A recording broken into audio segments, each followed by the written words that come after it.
वसंत दादा से जीते लेकिन अजीत दादा से हारे शरद पवार। जानिए एनसीपी सुप्रीमो के बगावत की कहानी। वर्ष 1987 में शरद पवार तत्कालीन मुख्यमंत्री वसंत दादा पाटिल से बगावत करते हुए 40 विधायकों के साथ मिलकर महाराष्ट्र की सत्ता पर काबिज हो गए थे। जब प्रोग्रेसिव डेमोक्रेटिक फ्रंट बनाकर पवार सत्ता पर काबिज हुए थे।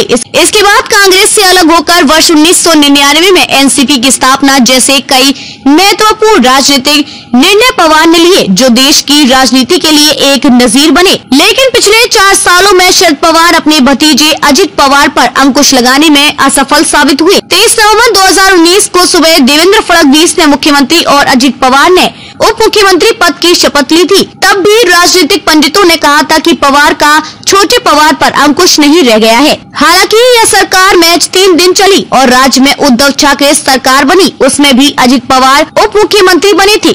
जानकारों का कहना है कि अजित पवार ने उसी दौरान साफ संदेश दिया था कि वह कभी भी पार्टी लाइन से हटकर निर्णय ले सकते हैं। 4 साल बाद 2 जुलाई 2023 को अजित पवार ने एनसीपी के 40 विधायकों एवं नेताओं के साथ होने का दावा करते हुए एक बार बीजेपी के साथ उप मुख्यमंत्री पद की शपथ ले ली। भतीजे से हार गए शरद पवार। राजनीतिक पंडितों का कहना है कि जिस पवार ने वसंत दादा पाटिल जैसे धुरंधर राजनेता को पचकनी देते हुए राज्य की सत्ता हथिया ली थी, वही पवार आज भतीजे अजित दादा पवार से राजनीतिक लड़ाई हार गए।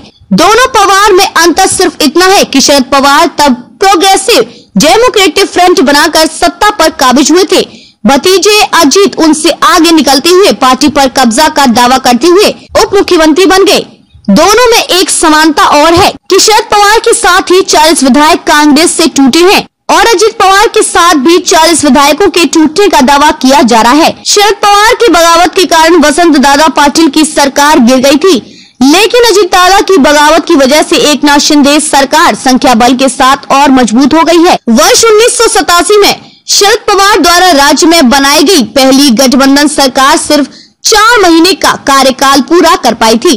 वहीं फडणवीस के साथ वर्ष 2019 में 3 दिन सरकार चलाने वाले अजित पवार एकनाथ शिंदे के साथ कितनी लंबी दूरी तय करते हैं।